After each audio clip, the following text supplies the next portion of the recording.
Bonjour et bienvenue dans ce nouvel épisode de Money Madame dédié au monde de la finance et de l'investissement. Si vous faites partie des abonnés de ce podcast, vous savez qu'on désire vous en apprendre davantage sur les femmes et leur comportement dans ces domaines. Alors aujourd'hui, nous avons l'immense plaisir d'accueillir une invitée d'exception, Sonia Milici, Head of Marketing de la fameuse néobanque suisse You. Bonjour Sonia et merci encore d'avoir accepté notre invitation sur ce podcast. Bonjour Elodie.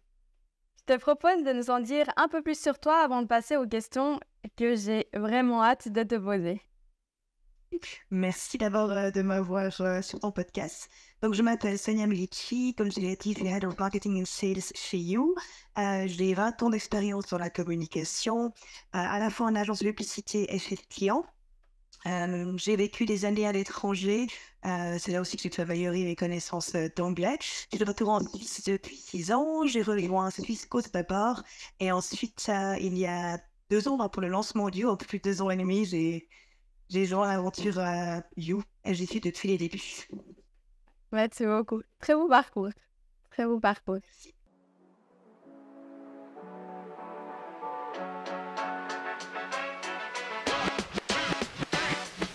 Money Madame, le premier podcast suisse francophone féminin fait par Elodie Sogan, alias Hello Indify sur YouTube, dans lequel on parle finance, investissement, épargne, actu économique et bonnes astuces financières, disponibles tous les lundis sur Spotify et SoundCloud. Alors, basé en Suisse, You se démarque sur le marché financier grâce à son positionnement unique et innovant. Alors justement, Sonia, pour débuter, peux-tu nous présenter brièvement la néobanque You et son positionnement sur le marché suisse? Donc, You, c'est la financière, en fait, qui permet de payer, épargner et investir encore plus de choses d'ailleurs depuis ton téléphone mobile. Elle est gratuite, elle est sans frais mensuels, elle propose une politique de low to no fee, ça veut dire qu'on n'a pas de frais partout où c'est possible, ou alors des frais transparents et très bas. Ce qui est unique avec You, c'est qu'à mon avis, on offre la financière la plus complète de Suisse. On a un volet paiement, où nous offrons 13 devises sous un IBAN, des paiements suisses, à l'étranger, e-bill, Twin, Apple Pay, Google Pay, etc. Pour le volet économisé, on a des intérêts positifs, à mon avis aussi les plus compétitifs de Suisse, avec 1% sur les avoirs en cash, ou qu'ils soient dans l'app. Et enfin, pour le volet investissement, on offre l'accès à des ETF, à des cryptos, à des thèmes tendances et à des actions, bien sûr. On a un univers restreint de près de 300 produits, sélectionnés par nos soins sur la base de leur popularité et de leur intérêt. Ce qui est vraiment sans précédent, c'est qu'on offre le trading fractionnel, à savoir qu'on peut investir dès 25 francs dans une action comme LIT, par exemple, qui vaut plus de 100 000 francs. Nous offrons également quelque chose de spécial qui est l'investissement récurrent, à savoir qu'on peut de manière hebdomadaire ou mensuelle investir des montants dans la même action, dans le même ETF. Notre idée, c'est en fait d'offrir des outils pour que chacun puisse investir selon ses objectifs. Ouais, Notre mission, excuse-moi, je vais pour juste notre mission, c'est de rendre le pouvoir aux consommateurs. Donc l'idée, c'est de reprendre le pouvoir sur son argent. Et puis pour faire ça aussi, on est content que le client que de son avenir. On va introduire tout bientôt le troisième pilier 3A dans l'application également. La possibilité d'investissement récurrent, elle est vraiment intéressante, surtout pour les débutants. Ça permet vraiment d'investir en DCA et c'est vraiment super intéressant. Top. J'utilise beaucoup personnellement, je dois dire. Donc, on est curieux de connaître votre clientèle. Peux-tu nous décrire le profil typique de vos clientes suisses? Notre clientèle est plutôt urbaine, hein. Et sinon, on suit la démographie suisse, c'est-à-dire qu'on a plus de clients en Suisse allemande qu'en Suisse romande et côté Saint, par exemple. Ok. En termes de canton, notre canton numéro 1, c'est Zurich, suivi de Berne et de Vaud. Zurich, c'est normal, hein, c'est le canton de ville le plus grand de Suisse. Et Berne et Vaud, c'est les cantons de nos mamans, PostFinance et Swissquote. Parce qu'on est 100% indépendant, mais on appartient, on est le fruit des grandes entreprises entre Swissquote et PostFinance. En termes de moyenne d'âge, se situe entre 30 et 35 ans, mais la médiane est un petit peu plus jeune, donc on voit qu'on parle vraiment aux jeunes millénials et aux vieux Gen Z. Et puis, la répartition homme-femme, elle est de 2 tiers, 1 tiers. C'est pas ce qu'on aimerait. On aimerait bien avoir une répartition 50-50. On s'est amélioré depuis le lancement, donc on recrute plus de femmes. Ouais. Mais c'est compliqué, c'est difficile. Bon, c'est déjà très encourageant. 2 tiers, 1 tiers. C'est toujours mieux que juste 10% de femmes. Exactement. Donc, ouais, Cette proportion en 2 tiers, 1 tiers, on a amélioré la proportion depuis qu'on s'est renforcé dans le volet du paiement. Parce que le volet de l'investissement seul est souvent peur aux femmes. Ouais, ça j'imagine. Ok, top. Et en parlant de vos clientes, quelles sont les principales caractéristiques et valeurs que vos clientes recherchent lorsqu'elles choisissent une néobanque? You. Oui, c'est la fonctionnalité, plus pour l'anecdote, hein. Notre plus vieille cliente, c'est une femme, elle a 98 ans. Donc comme quoi, il est pour tout le monde, même pour les femmes plus âgées. Je pense que les femmes, elles cherchent d'abord la fiabilité. Le côté crédibilité, un partenaire bancaire fiable est vraiment important. Oui. Elles cherchent également une UX facile, quelque chose de pas compliqué. Ça doit être intuitif et facile. On sait également, c'est plutôt pas les études de marché, qu'elles sont généralement assez fidèles, les femmes, donc à leur banque traditionnelle, et également qu'elles sont moins enclines à se lancer dans l'investissement. Merci beaucoup. Et donc, en quoi You est la banque qui leur convient? Si je reprends les 2 critères que j'ai cités avant, fiabilité et puis UX, You, c'est un partenaire fiable justement et crédible parce qu'on bénéficie, on est néobanque, mais on bénéficie de la protection bancaire de la FINMA à l'intermédiaire de notre maman Swissquote. Même protection qu'une banque traditionnelle. Ok. Également, justement, on a une UX très facile. Il faut savoir que You est une app, c'est pensé pour être une app mobile, ça n'a jamais été rien d'autre qu'une app. Donc, l'interaction dans l'app est facile et simple. Ouais. Et puis, les 2 problématiques que j'ai citées avant, la fidélité et puis la peur d'investissement, je vais juste dire, pour la fidélité, c'est bien. Je pense que les femmes sont fidèles à leur prestataire traditionnel, mais vu qu'elles regardent aussi combien ça leur coûte.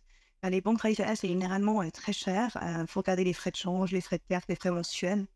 Ouais. Alors que chez You, tout est gratuit. Voilà, les frais sont bas.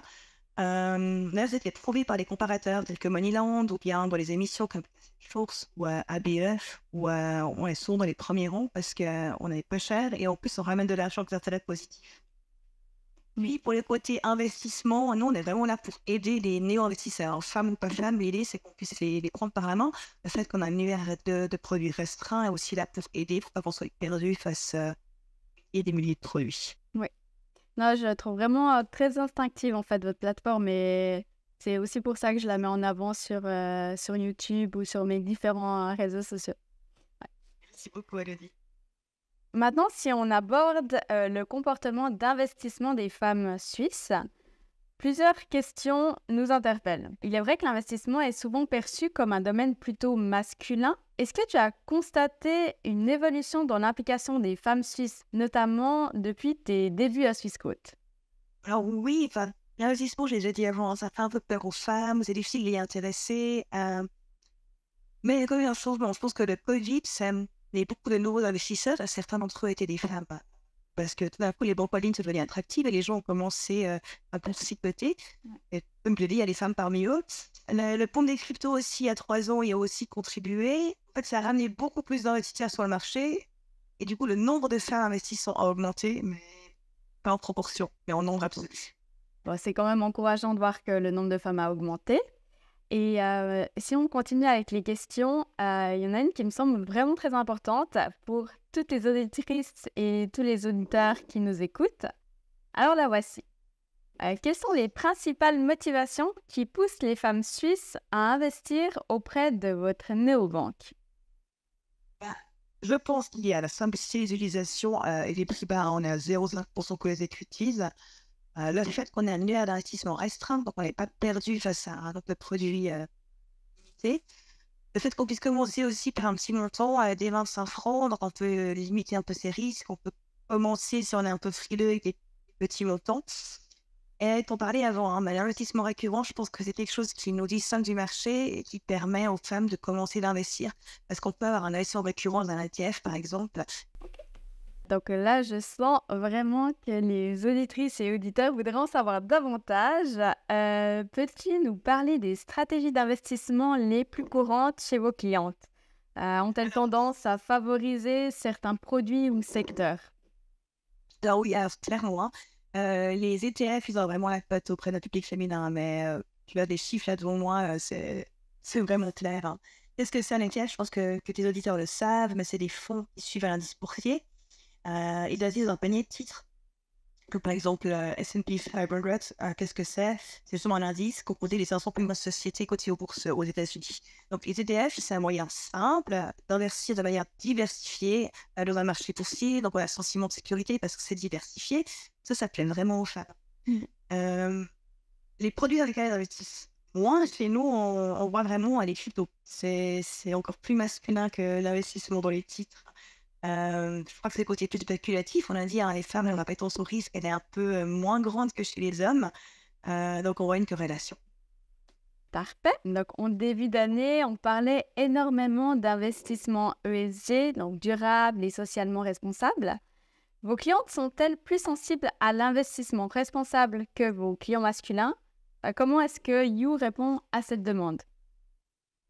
Alors, on offre des thèmes tendances spécialisés dans des thèmes justement typiques ESG, comme l'énergie renouvelable, etc. On ne remarque pas qu'il y ait plus de femmes qui investissent que les hommes. En revanche, ce qu'on fait chez You, c'est qu'on donne les critères ESG donnés par une source indépendante, Refinitiv, pour chacune des entreprises que nous avons dans l'app. L'idée, c'est de donner le pouvoir aux consommateurs pour qu'ils puissent choisir en leur âme et conscience. Donc, est-ce que les femmes regardent ça que les hommes? Je ne peux pas te le dire. Ok. J'ai rien remarqué, mais au moins, on peut répondre aux questionnements des gens en leur offrant les outils pour prendre leurs décisions. Oui, tout à fait.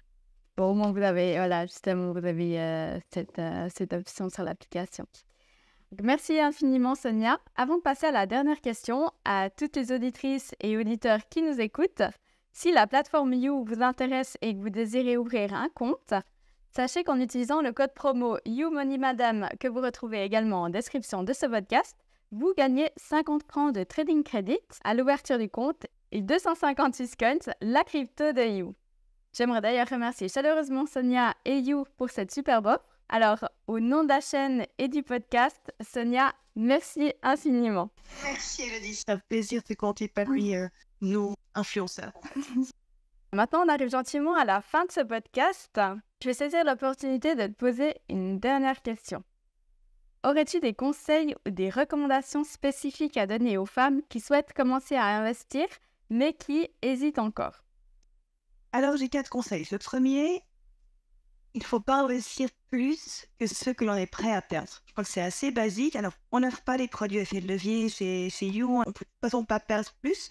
Mais quand on commence, je pense que c'est un peu rassurant de se dire, OK, je prends cet argent-là et je commence avec cet argent-là sur lequel je ne compte pas. Ensuite, je pense que les ETF et les investissements récurrents sont des bons produits pour initier. Donc, c'est mon deuxième conseil. Mon troisième conseil, il faut garder la tête froide. L'investissement, c'est du long terme, par un plan, même si les marchés sont secoués. Il ne faut pas hésiter à se renseigner, lire, écouter des podcasts, suivre ta chaîne par exemple. Je pense que c'est une mine d'informations qui peut nous aider à prendre des décisions justement informées. Et au fond, il faut se lancer, il faut commencer. Même les tout petits montants, il ne faut pas hésiter à débuter. Merci beaucoup. La dernière est très importante. Se lancer. Merci infiniment Sonia pour ta présence sur ce podcast. Pour toutes les personnes qui nous écoutent, ne vous en faites pas, on aura le plaisir de retrouver Sonia lors d'un prochain épisode. Et d'ici là, je vous souhaite une excellente journée. Disclaimer. Les informations contenues dans ces podcasts et les ressources disponibles au téléchargement sur mes différents réseaux sociaux sont créées à titre de divertissement et ne font pas l'objet de conseils en investissement. Je ne suis pas reconnue comme un professionnel par l'État ou un organisme financier public, mais juste un particulier qui partage son expérience. Investir comporte des risques dont vous êtes responsable.